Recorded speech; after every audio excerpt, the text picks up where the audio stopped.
What's up, Longhorn Nation? It's your boy BJ with Bad Talks. Let's do this. Longhorn Nation, what's up? It's your boy BJ with Bad Talks. I'm back. As I said last week, I wanted to come out of retirement and see if we can't do some more videos and talk about Texas football. Man, it's here.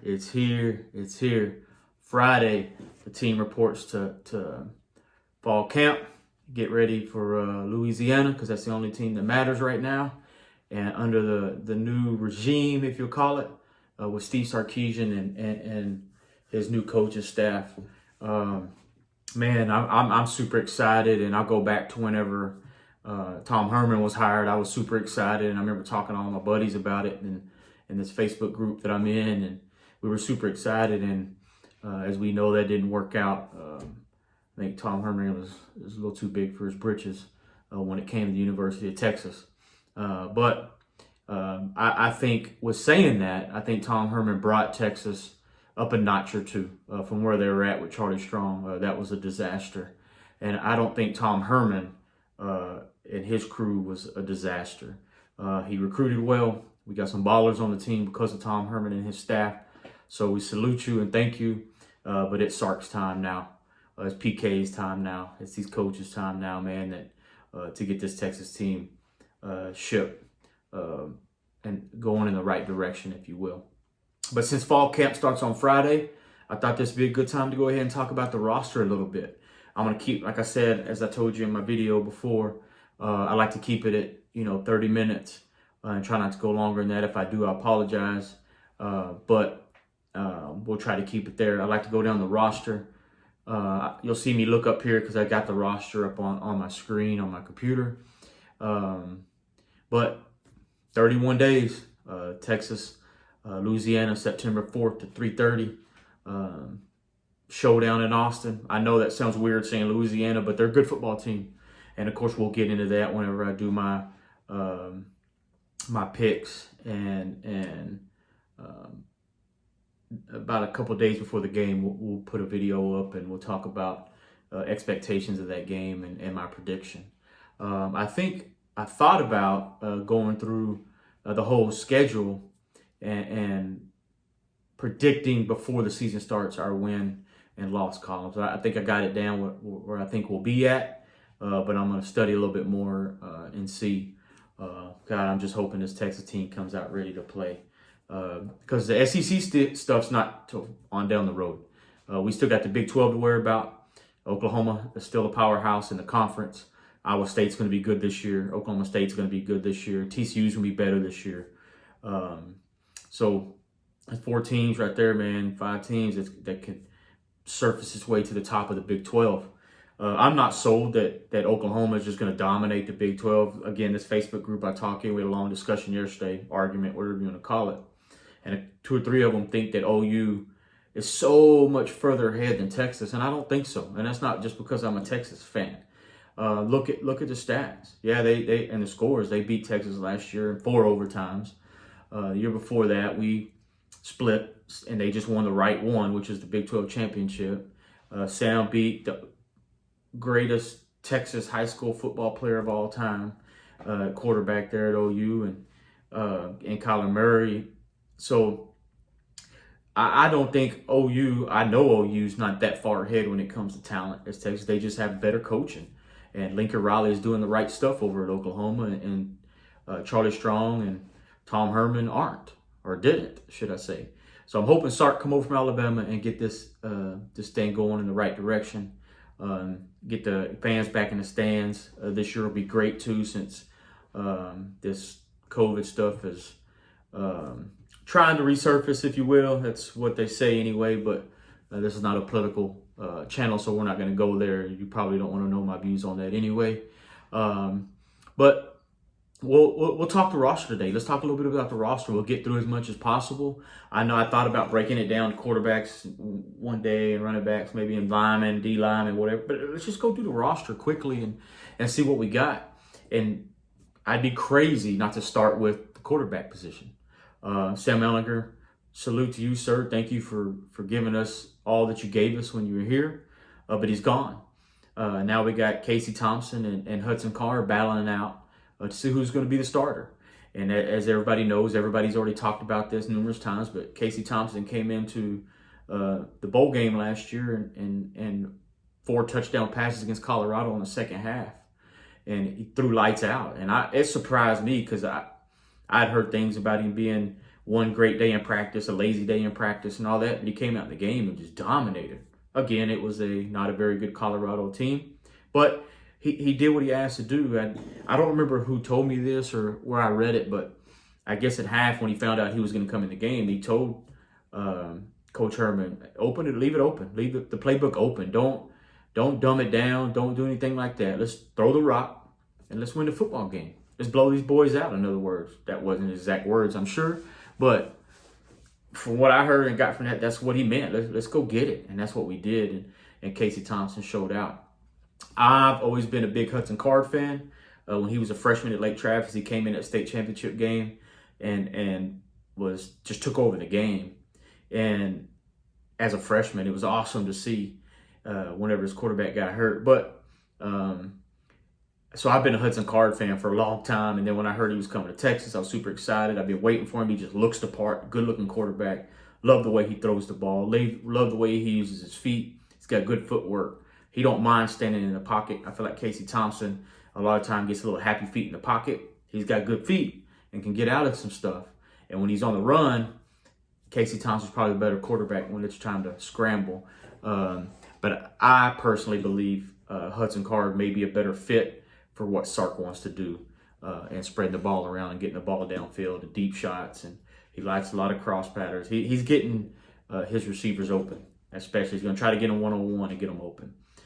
Zone, he'll make sure these receivers get in a soft spot so these quarterbacks can hit them. But I think both quarterbacks are capable of that. So I'm happy with whoever Sark decides to start. If Casey Thompson starts, I'm excited. I'm 100% Casey at that time. If Hudson gets a start, I'm definitely 100% Hudson.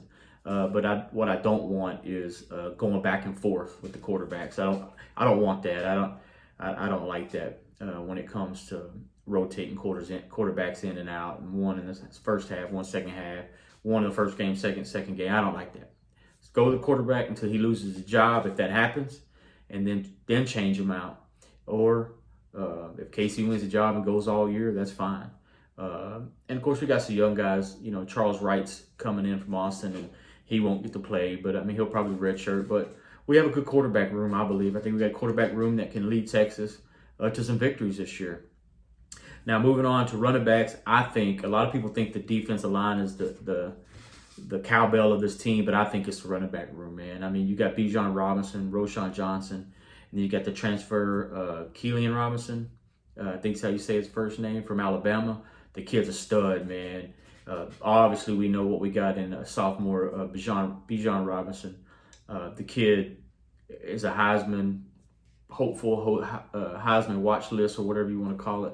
The kid is phenomenal. I remember calling a buddy of mine last year, first part of the season, and telling him, man, what's going on with this Bijan guy? I thought he was supposed to be all that. He just wasn't showing me. I mean, as soon as he got the ball, if he got the ball, he just didn't do a whole lot. A couple flashes here and there, but it wasn't spectacular like we thought we were going to see. And then finally, Tom Herman, I believe that was on coaching. Tom Herman finally started giving the boy the rock. And my goodness, man, that kid can run the football. And Bijan, it could be one of Texas' all-time greatest running backs if he sticks around for some time. I know that says a lot. Oral Campbell, Ricky Williams, Cedric Benson, Jamal Charles. I mean, we can keep going, but this kid could be special. And then Roschon Johnson doing what he does, man. Give the boy the rock. Let him get 3, 4, 5 yards, pop 12, 15 yards. Roschon's not going to run off and leave anybody, but he's going to get you those tough yards. And Keelan Robinson, I hope that I'm saying his name right. If I'm not, somebody correct me. The boy's he's gonna get the rock too, man, because this kid's tough out of Alabama. And of course, you got the kid out of Howells-Ville, Jonathan Brooks, which will probably redshirt. And then Gabriel Watts, he was a transfer in last year. If you watched Gabriel Watson in the spring game, dude ran hard. He caught a little flare pass out on the right, and it was 3rd and 6 or something like that. He got hit about 4 yards in and just ran over the DB, linebacker, whoever it was, and got the next additional 2 to 3 yards to get the first down. That's the stuff you got to do to keep drives going. So I think the running back room is our best room on our team. Wide receivers, iffy for me. There's a lot of potential at wide receivers, and when they were talking to Jordan Whittington on Orange Bloods, because you know the NIL thing going on, and he's on Orange Bloods interviews and stuff like that, and they asked him who is the one sticking out to you in the wide receiver room or on the team is what he said, but he named wide receivers, and Xavier Worthy was the guy. He said, man, this kid's a stud. He's fast. He said the ball could be 7-8 yards away. He'll go get it. Said the kid is good, and said he's going to be a breakout receiver for this Texas team under Steve Sarkisian. So I can't wait to see that guy. And then Troy O'Meara, redshirt freshman, tore his knee last year early, didn't get to play. But man, I saw this guy. This is a grown man. Saw him standing next to DeAndre Hopkins in a picture and was just towering over him.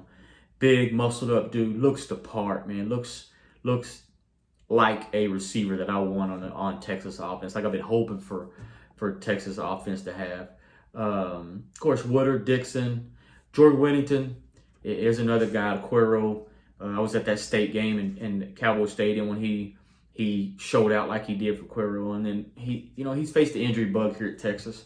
And in that interview on Orange Bloods, he talked about he was at his lowest point. He thought about quitting football, but he became mentally stronger. He's taking better care of his body, and I think the kid's gonna have a breakout year. I love me some Jordan Whittington, and not just because of what he does on the field, man. It's just an all-around good kid. You can tell a lot like Bijan Robinson, man. Bijan Robinson is a stud in the classroom, in society, on the field. That's kind of what Jordan Whittington is, man. Of course, with Jake Smith going on and transferring somewhere else, he was the high school All-American in Arizona, Player of the Year in Arizona a few years ago, receiver, and he moved on, and good luck to him. But I think we'll be fine in the wide receiver room. I mean, you got Joshua Moore as well. It started out as a freshman. He's doing well, and now he's a redshirt junior, and he has some flashes too, but he dropped that good ball by Casey Thompson in the spring game. Stuff like that. He's not very consistent. Even in our bowl game last year, Colorado was like, where is Joshua Moore? Where is this kid? That's all we hear about. And he just didn't produce. And I don't know if he wasn't getting open, if Sam just wasn't throwing to him or what. But it didn't work out for him. So I'm hoping for a better year for Joshua Moore. He's definitely got the potential. He's got the speed. As Quan Cosby says, he needs to put some meat on his bones. But he could be good. I think this receiver room with Steve Sarkisian can be good. Great is yet to be seen. Dominant is yet to be seen. But they definitely can be good and serviceable to get the ball up and down the field. Depending on where we are down a distance to get the first down. I think we got big guys that can come over the middle and catch the ball.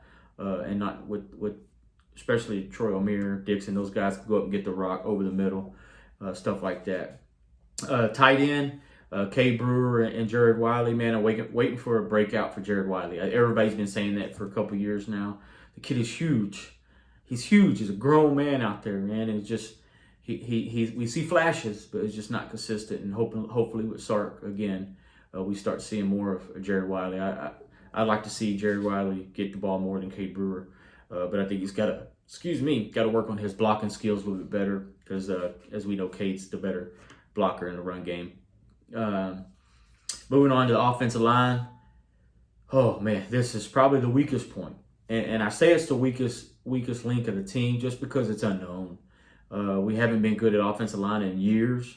Of course, we brought on a very good offensive line coach from Alabama. So I'm hoping what he brings to the table could get this offensive line back to where we need to be for the Colt McCoy and Vince Young days, because that's when the O-line is dominant, you're going to win football games. The OU always has a good offensive line. And of course, these SEC teams that are dominant and good, Bama has 5 NFL players on the front line. I mean, you got to have big boys up front. So with Christian Jones, Junior Aguilar, Jake Major, Denzel Okafor, Derek Kerster's coming back from an injury. So I'm hoping he could be 100%. These other guys, I really don't know a whole lot about. They're young guys, redshirt freshmen. redshirt sophomores. So the ones I just named off are going to be the guys, and you see me have to look up here because they're going to have to be the guys to stay healthy for one, and just block, man, block. Keep whatever quarterback wins the job, keep them off the ground. Get Bijan some holes to get through because Bijan just needs a crease, and Keelan Robinson, he just needs a crease. And Roshan, we know he can make a crease, but a crease helps when it comes to offensive line. So I think the offensive line is the weakest point of the team. We've been saying that for years, but there's definitely some potential there. Junior Aguilar is a big guy. Jake Majors is a young guy, redshirt freshman that I think can come in and do well. I mean, he should. His name is out there to be good. Denzel Okafor, I feel like that guy. He's a senior, but I feel like he's been around for a long time. Longer than 3 or 4 years for sure, or longer than 4 years coming up. And of course, Derek Kirster came back after his injury. So I think that covers the offense. I think with Sark, offense improves, although stat-wise, our offense was pretty good last year under Coach Herman. It just wasn't good enough in crucial times, in crucial situation, crucial down and distance, and crucial goal line plays. It just wasn't crucial fourth down calls, crucial third and short. It just wasn't productive. So I'm hoping Sark gets guys open. Listening to some of these interviews at Big 12 Media Day, I listened to Jordan Whittington. They're all excited about this offense. Michael Huff has talked about it. Caden Stearns was on Fanatic Perspective, which I really like watching Fanatic Perspective. If you haven't watched those two yet, go watch Steve, man. The guys are good out there. Steven, those guys are good. Go check them out. I think they got over 10,000 followers now, so try to get them to 50,000 because they're good. Very in-depth. But anyway,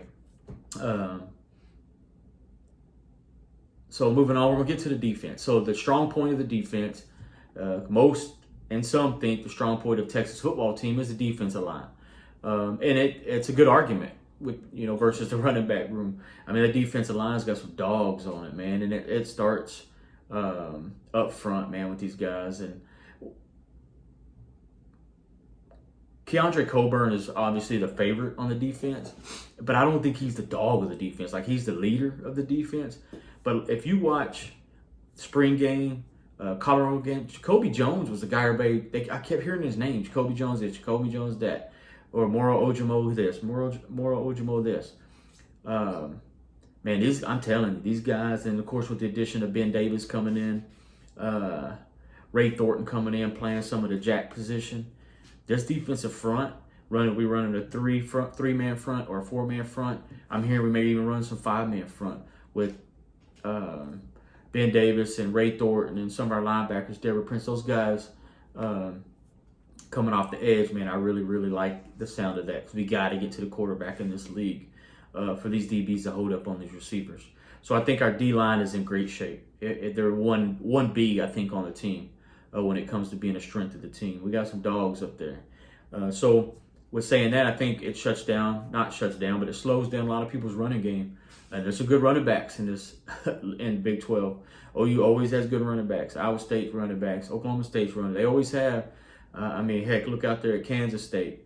He's got some backs out there, man. TCU's always got good running backs. So you got to be able to stop the run in this league. People think it's an all-pass league, and Big 12 teams do like to sling it around, but they will run down your throat. Don't get it bent sideways. These Big 12 teams will run it down your throat. So I'm hoping those big men up front. Another probably one of our people say weakest link. One of the weakest links is our linebackers because we thought Adeyewale was leaving, but he decided to stay. So we got Ray Thornton coming in from LSU. Prince Dorba, the redshirt freshman, I like a lot. I like his range. I like the way he moves. And before I forget, let me go back to the defensive line. Alfred Collins is probably the most athletic guy we have on the defensive line. That interception he had in the Colorado game last year was amazing. You don't see defensive linemen do that stuff. Coburn, these guys that talk about the defense always bring up Alfred Collins. And he's just a sophomore. This kid's going to be special. I'm telling you, this kid's going to be special. And of course with Sweat there in the middle, him and Coburn. And I could stick on the defensive line all day long. I love this defensive line. But linebacker crew, we already know our leader is Overshown. We need to make a bet on how many wristbands he's going to wear up his sleeve this year, or up his arm. I apologize. Probably 8 to 10 every game, which I think is hilarious. I like it. But DeMarvion Overshown is a leader of that linebacker crew, and David Benda, they're high hopes for this kid to be good too. I really like the way he looks. And of course, Dayaway came back, but he stayed injured. And I had high hopes for him early on in his career when he was a freshman. Now he's a redshirt junior. And he just never hasn't panned out quite yet. He looks the part, that's for sure. So I'm looking forward to seeing what this linebacker crew brings to the table. I like that we brought in some of these transfers from LSU and Alabama and Notre Dame and stuff, so we can get some attitude on defense. These guys all come in, the LSU and Bama guys come in with rings on their fingers, so they can bring that championship attitude to the locker room. And that goes a long way. Those of you that's been in locker rooms before, like I have, and from a player standpoint and a coaching standpoint, attitude is a lot in football. Attitude is something you can't coach in football. And these guys come in there, I hope they come in there with that attitude. Never seen them interview personally, so I don't know what kind of attitude they have or demeanor they have about themselves. But champions usually walk with their chest out. And Texans like to walk with their chest out. We like Texas on our chest. We want people to know we're from Texas. So I hope they come in with that attitude, man, because we need it. Moving on to DBs, man, I have high hopes for these DBs this year. We got speed all over the field. Deshaun Jamison, one of the fastest guys in the Big 12, one of the fastest on the team. Punt return, kick return specialist. He's going to get him a couple returns this year. But on defense, man, he had a pick six in that horrible throw by Casey Thompson in the spring game and took it to the house. And, of course, ain't nobody will catch that kid, man. When he gets going, he's gone. Jared Thompson. And, of course, man, the biggest one, the breakout I want is B.J. Foster. I don't know if he's had injuries that he's been masking. I know he's had some stuff because you see the braces on his arms and his shoulders and stuff. But B.J. Foster was a high 5-star recruit coming out of high school. Was super stoked when the kid committed to Texas. He's a senior this year. Third defense he's going to be in, third defensive coordinator and all that good stuff. But I want a breakout year for B.J. Foster. I'm a huge B.J. Foster fan, just like Josh Thompson. Caden Stearns on Fanatic Perspective was talking about Josh Thompson the other day and said that kid's going to be a breakout DB this year. So I'm hoping he's right. And as we also know, Brendan Schooler moved over from the wide receiver core to move to safety to get some length and range and speed back there. And Schooler will come up and hit you. He'll come up and hit you. Anthony Cook, Chris Edamora, all these names I'm calling, these guys have been around. It seems like they've been around forever. But so I'm expecting the DBs to be better this year. I've got a great defensive coordinator with high reputation. So I think the ceiling is high for all these DBs. We're not called DBU for no reason, right? We got to get back to that. Are we DBU right now?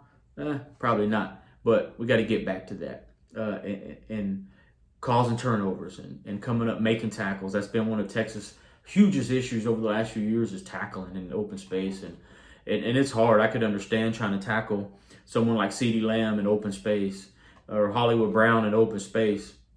I mean, it's not easy, but they just got to get better at it. I felt like they were better at it last year versus the years prior. But this year, I hope PK and this defensive staff bring in better tackling skills, if you will, because tackling drills, because these guys need to learn how to tackle a little bit better. That's no secret for Texas DBs, but I think they'll be fine. These kids been around. We've got some good young talent coming in as well. So I think they'll be fine. I'm not going to go over, of course, Dicker the kicker is still kicking for us and punting probably. And Deshaun Jamison will return kicks. So I just went through the roster really fast. But I think this overall, maybe it's because I'm a Texas fan and I know these names and you guys are Texas fans. If you're a Texas fan listening, you know these names. You think, oh, well, we got to be good. We've been saying these names for years. I agree. But are they developed? That's the big question. I keep going back to this interview Caden Stearns had with on Fanatic Perspective. He talked about just being better. man, and being coached better. You could tell he didn't want to say Sark's crew is doing it right versus what Herman's crew was doing. But these guys, he brought up development over and over and over. You got to be developed. It's good to come in as a great high school player into college, but you have to be developed if you want to move to the NFL. If you want to win championships, if you want to win the Big 12 championship, or if you even want to just win in Oklahoma or in Dallas versus Oklahoma, they got to develop these guys. I personally think we've got a staff now that does develop. I think Texas will be better off this year. Again, just wanted to go through the roster. And again, this is only my second video of the season, if you will. So I'm a little rusty. So bear with me. I say a lot, and I may lose track of thoughts some. But I'm here. I'm not scripted. When you see me look up here, I'm just looking at the roster. And it's kind of all over the place anyway. I don't have any notes. I just go off the top of my head. I'd probably be better if I scripted it, but your boy don't have a whole lot of time. I work all day. I retired military this last year, but I work all day for a different company. As soon as I get off of work, I got husband duties to take care of, and then I coach my middle school here in Clarksville, Tennessee. And both my boys' places. We're at that till 7, 8 o'clock at night. Come home and then back to husband and daddy duties. So it's a busy day. I don't have a whole lot of time to sit and type stuff up. I read a lot and I try to remember a lot. If it's pertinent, I'll take notes, and you'll see me look down and look maybe. But for the most part, not really. I just like to get up here and talk ball, man. I like to talk about our players. I like to talk about Texas. I'm gonna keep it real. I like to talk about OU, and now I get to talk about Aggie some. And if those of you didn't watch the Orange Bloods video, had old Billy Lucci on there talking to Catch and Anwar, and I actually don't like the guy. I don't know the guy, so he's squirrely to me when he's on Twitter and all that. He seems like a troll, which he is a troll, but he loves his Aggies, so he got on with Orange Bloods and talking. I actually enjoyed it, man. It was actually good to see them talk. They even talked about the meme that's been going on for 10 years with this guy on the sideline with what going in his mouth. So that was funny. But since the roster's over, I'm gonna touch on a couple other things that just popped in my head. Later on, again, we'll do a preview of the Louisiana game, which I'll have a couple videos out before that. I'd like to go over the schedule and maybe make predictions for what I think will end up at the end of the year. And then each week, I'm going to do a prediction. Now, that may sound contradictory to each other, but if Texas goes 0-2 the first week, then obviously my thoughts are going to change. Or 0-2 the first 2 weeks, my thoughts are going to change throughout the season. So I've earned that right to change my mind on certain things. And that's something I probably will do. But so what I've been doing here lately is I've been watching different channels too, since we heard about this SEC or Texas OU move to the SEC. And again, fingers crossed that it happens next year. I just want it to happen sooner rather than later so we can get these games going. I'm ready to play A&M on Thanksgiving again. Hopefully that happens. I'm ready to watch A&M and OU go at it, and Texas and LSU and Texas, Alabama. I'm ready for all that, man, regardless if people say we can compete or not. They'll compete. I promise you, they'll compete. Ask Georgia if we can compete. We can compete. LSU came in a couple years ago when they blew everybody out in the SEC. Ask them if we can compete. We can compete. With saying that, on these channels I watch, Alabama podcasts and fans, man, we welcome Texas and OU. We can't wait to play them with open arms. LSU, I've heard, come on, Texas. You don't mean nothing to us. We'll play you. We ain't scared of you. Let's do it. And boy, these Aggie fans, it's getting a little bit better since the SEC put you in line and told you to sit down and shut your mouth. When we talk, you listen. That's exactly what happened. SEC said, A&M, I understand you feel this way, but sit your butt down, shut your mouth. We'll give you a little money. You're going to play Texas. We're going to let them in. And you're going to do what I tell you to do. And you said, yes, Daddy, and you kept it moving. Because as, oh, man, I stink with names. Quarterback for Alabama that beat Texas in the national championship. No idea why I can't remember his name. I'm looking at his face. But anyway, he was talking the other day. I said when he had talks with Coach Herman, what drove Herman nuts was when A&M was sent out the recruiting letters, the SEC logo will be bigger than the Texas A&M logo. That does not surprise me whatsoever. They are all about SEC. They would change their name to the SEC Aggies if they were allowed to. You will not see that in Texas. We are from Texas, and that's what we do, and that's what we represent. I'm going to give a story. My buddy listens to this podcast, but earlier he had said something about, man, I was telling him a story about a new kid I got on my football team that's from El Paso, Texas. He's like, man, us Texans need to come up with a name that we meet somebody, like I'm from the Lone Star State, don't know where I'm from. I said, man, you don't need all that. We just say this word right here. We say, I'm from Texas. And people right then are like, oh, okay, he knows football. He could play football. Yeah, he probably played football or whatever, because football is life down there. Like it or not, that's why everybody comes and try to take these kids out of there, because that's where the best football is played. No one could ever convince me otherwise. I've been going to state championships for the last 7-8 years. Missed last year because of COVID. And when there's 60 to 65,000 fans in the stands to watch a state championship game, you couldn't tell me different, that other states or anything like that are better than Texas high school football. Are there arguments about athletes? Sure. Florida could argue that. California can argue that. Georgia could argue athletes versus Texas. They're athletes versus Texas athletes. And we just have more of them because we're bigger. Good argument. You're probably not right, but it's a good argument. Anyway, I don't know how I got off on that tangent, but I did. And before I let you guys go, again, Texas, OU going to SEC. They're saying 2025. I personally, after what I read, hear, talk to people, it's not going to be 2025. Hopefully it's next year or latest 2023. So I'd like to get us in early too, so we can get them schedule going, get away from going to play boring Iowa State. I know they're good, but it's still Iowa State. And I'm trying to think about a team that I feel sorry for in the Big 12, but I don't. I really don't. And that sounds selfish, if you will, but I guess it is. I mean, because all those same schools, Texas sucks. They're no where y'all been for the last 10 years, blah, blah, blah. But as soon as Texas says, all right, cool, we'll take our ball and go play somewhere else. We'll go over there and play with the big boys, if what everybody says anyway. Oh, wait a minute, don't leave. You can't leave us. What are you talking about? You can't leave. You got all this money. You bring us all this money. You can't leave. Well, we're leaving. And we're going to go to the SEC and make even more money and compete right away. Win the SEC right away? No. Lose some games to some SEC teams? Sure. May lose to A&M first time we play them? Sure, we get it. Probably not, but maybe. Okay, we're willing to do that. We're willing to take that risk and still get to play Oklahoma. Hey. All right, man, I'll wrap this thing up. I'm at 32 minutes. Hope you enjoyed it. Again, bear with me. This is my first or second video, my first long video with this stuff, with information. And I'm just trying to get back in the rhythm of things, trying to see what people like. Again, there's other guys out there better than me. I completely get it. If you think it's boring, I get it. But it is what it is, man. I enjoy doing this. I got some friends that watch it. I got people message me about it.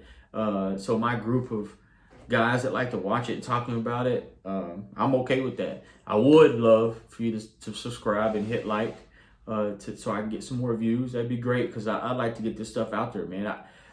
I do it to get Texas stuff out there, but I also don't want to go, because I'm in Orange Bloods, Inside Texas and all that. I don't want to just take from them and throw it up on the screen here. I can't do that, okay? That's not right, because they sell subscriptions and all that, so I would never do that to them. What I come up with is some stuff I piece together between all these groups. From what I hear, I got some friends involved with Texas. I got some friends involved in the Big 12 that work at these Big 12 schools, and I text them, talk to them about certain things, get on the phone with them, talk to these other gentlemen that are Texas alum. A couple ex-players that I talked to on Twitter in the DMs about Texas coaching and what they see and what they do. And I work from home, so I got it on my TV all day. I'm listening to so many different people talk about Texas and the upcoming year and stuff like that. I'm for one excited for the year. I'm excited for September 4th. Nobody's scared that Louisiana is going to be number 15 or 12, whatever they say. Texas is expected to win. Vegas expects them to win. Texas fans expect them to win. Yeah, they got talent, but it's still Louisiana, and we're still Texas. So we need to make sure we keep that mentality. But all my Texas fans out there, welcome once again. I hope to do some live. I've reached out to a couple people on Twitter about joining me on a Zoom. Guys I don't even know, guys that are just from OU, guys from LSU reached out to an Aggie, and he just flipped me off with an emoji. But that's fine. I mean, I would never get somebody on here, even if we got in a heated argument over something we disagreed on. I'll never disrespect somebody, and I'm sure I'll get it on here, and that's fine. That's perfectly fine. All right, I'm gonna get out of here. Until next time, I'm not sure what I'm gonna come up with next time. Probably get more into depth after some fall stuff. Fall practices are in play, and I got some stuff reading. Unless something changes, SEC and all that. But I'll be back in about, I'm trying to do something every Wednesday, something like that. If you guys want more, ask for more, man. We can come up with some stuff. It's easy. Any guy ever want to be on here? If you guys want to talk to me on here, hey, let's get on here, man. Let's set up a Zoom. I'll set it up. We can get on Zoom. We can just talk Texas ball, man. All right, salute and hook 'em. Hey, Longhorns, don't forget to subscribe, hit like. Let's do this. Help your boy out.